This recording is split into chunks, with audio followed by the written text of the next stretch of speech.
আমার খালারা মামারা মোট হচ্ছে এই নানা মারা যাওয়ার পরে 12 জন হচ্ছে অংশীদার।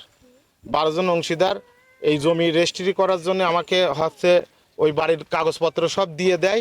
আমি রেজিস্ট্রি করার জন্য মিটিশন অল কমপ্লিট করে আমার এই খালারের কাছে বলি, আমার খালারাও সম্মতি দেয়, হ্যাঁ সবাই আমরা জমি রেজিস্ট্রি করে দেবো, তোমরা হচ্ছে কাগজপাতি রেডি করো। এই কাগজপাতি রেডি করতে করতেই এরা হচ্ছে ওই মিরাজ নামে এক প্রতারক আছে, এই প্রতারকের পাল্টানে পড়ে এই জমিটা ওর কাছে আমাকে শোনাইছে যে আমি হচ্ছে 2 লাখ টাকা শতক বেচবো।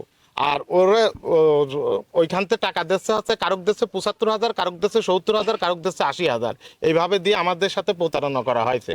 আমি এই জমির সমস্ত টাকা পয়সা দিয়ে আমি ওদের কাছে খাজনা দিছি, আমি এই জমির হচ্ছে মিটিশন করেছি, সব আমি করেছি এবং দলিলপত্রও সব আমার মামারা আমাকে দিয়ে দিয়েছে যে তোমরা যা রেজিস্ট্রি করে নাও, তোমরা যখন ডাকবা তখন আমরা যা রেজিস্ট্রি করে আসবো।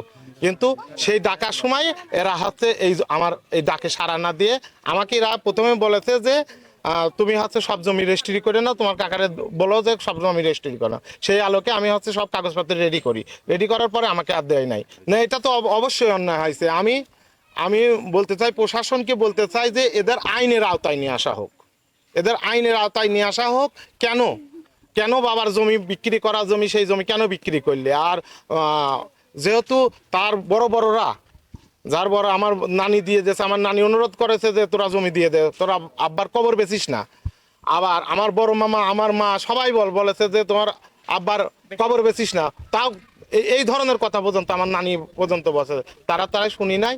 না শোনার করে যেভাবে প্রলোভনে এই মিরাজ প্রলোভন দেখাইয়া এই কাজটা করাইছে। এই জমি গোপনে রেজিস্ট্রি করতে যায়, আমি রেজিস্ট্রি অফিসে যা হাজির হওয়ার পর আমার খালারা কয় আমরা জমি দেবো না, মিরাজকে দেবো না। তখন মিরাজ বলে যে এই আইডি কার্ড মিরাজ আগে নিয়ে নেছে, এনআইডি কার্ড নেওয়ার পরে বলে যে এই আইন আমার জমি না দিলে এই এনআইডি কার্ড দেবো না, এনআইডি কার্ড দেবো না। হ্যাঁ, মহিলারা ওই ভয়তে ভীতু হয়ে ওই জমি রেজিস্ট্রি করে গেছে। আমাদের একটি জমি কেনা ছিল, জমির মালিক ছিল ইসমাইল শেখ এবং জিহের মালিথা। আমরা দীর্ঘ 30 বছর আগে এই জমিটা আমার বাবা ক্রয় করে। সেইখান থেকে আমরা রেজিস্ট্রি করার জন্য দীর্ঘদিন তাদের শরণাপন্ন হই, কিন্তু তারা অনেক দিন ধরে আমাদেরকে হয়রানি করে। পরিশেষে আমরা একটা পরিস্থিতির মধ্য দিয়ে কিছু জমি আমাদেরকে দিয়ে দেয়। সেটার পরিমাণ ছিল, জমিটা আমাদের কেনা ছিল 55 শতক। সেইখান থেকে আমরা 35 শতক জমি পেয়েছি, বাকি 19 শতক জমি ওনারা দেয়নি। এই জমিটা যারা দেয়নি তারা হচ্ছে ইসমাইল শেখের মেয়ে বেবি, চায়না, আসমা এবং জুলিয়া, এরা দেয়নি। এর সঙ্গে আরেকটি আছে, সেটা হচ্ছে শলক মালিথা এবং মৃত আতাই মালিথা। আমরা বাকি এই 4 জন প্লাস এই 2 জন 6 জনের জমি আমরা নিতে পারিনি। আমরা অনেক চেষ্টার পরও তাদেরকে বোঝাচ্ছি তোমার বাবা বিক্রি করে গেছে। এটা তাদের মা, তাদের ভাই এবং ওই দেশবাসীও জানে যে দীর্ঘদিনের এই জমিটা আমাদের কেনা। এখান থেকে তারা কোনোভাবে সেটা মেনে নিতে না পেরে এই জমিটা অন্য একটি জায়গায় বিক্রির জন্য তারা চেষ্টা চালিয়ে যাচ্ছে। এই জমিটা দীর্ঘদিন আমাদের ভোগ দখলে আছে। আমাদের চড়াইখোলবাসী যারা আছি আমরা সবাই জানে যে এই জমিটা আমাদের টাকা দেয়া এবং কেনা, কিন্তু এই মেয়ে বা এই যে শলক মালিথা বা আতাই মালিথা, এদেরকে আমরা বোঝাতে পারছি না। আমি সারা দেশবাসীর কাছে এবং গণমাধ্যমের মধ্য দিয়ে আমরা এর সুষ্ঠু বিচার চাই। বাংলাদেশের প্রধানমন্ত্রী তারেক রহমানের নির্দেশনায় কৃষক বাঁচলে দেশ বাঁচবে, সেইখান থেকে কৃষকের উপর যদি আজকে এই নির্মমতা শুরু হয় তাহলে কৃষকরা কোথায় গিয়ে দাঁড়াবে? আমি এই ছোট্ট একটা আলোচনার মধ্যে দিয়ে সারা বাংলাদেশের চাষিদের এবং কৃষকদের বলি, আপনারা সজাগ হন। কিছু অসাধু ব্যবসায়ী আমাদের এই কৃষকের উপর অনৈতিকভাবে বিভিন্ন অত্যাচার চালিয়ে যাচ্ছে। এই জমিটা 35 বছর আমাদের আগে কিনা, মিনিমাম 32 বছর আগে জমিটা কিনা। আমরা এই জমিতে দখলে আছি, এখন পর্যন্ত দখলে আছি। দেশবাসী জানে এবং যাদের কাছ থেকে কিনেছি এরা অনেকেই সাক্ষী দেবে।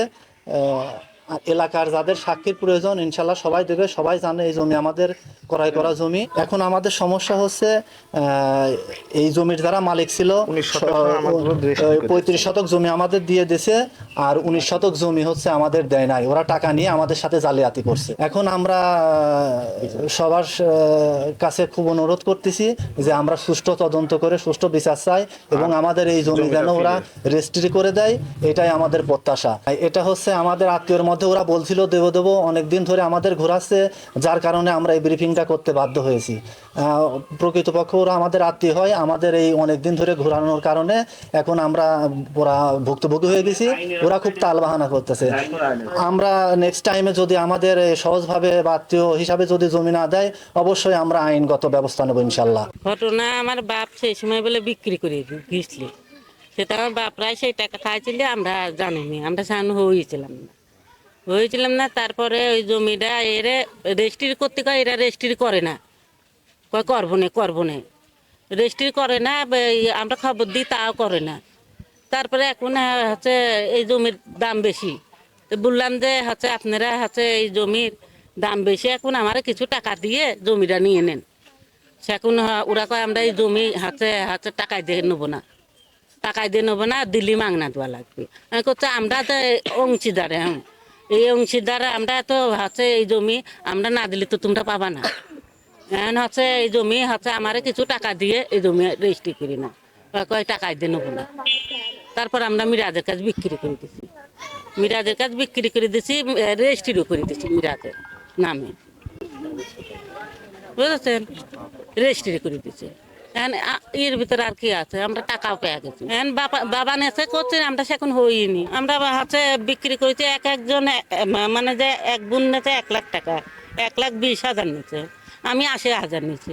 এখন বাবার হচ্ছে বিক্রি করা সম্পত্তি আমরা অংশীদার হয়েছি, তাই বেঁচেছি। এখন বাপের সাথে 2 নম্বরে হয়ে গেছে, এখন বিক্রি হয়ে গেছে, এখন 2 নম্বর হলেও করার কিছু নাই, বুঝেছেন, এখন করার কিছু নাই। অন্যায় তো হয়েছে, আমরা এখন বুঝতেছি অন্যায় হয়েছে। এখন কি করা, এখন রেজিস্ট্রি হয়ে গেছে, এখন মিরাজের সাথে বুঝবে। এখন তো আমার আর এই পার কোনো দাবি নাই।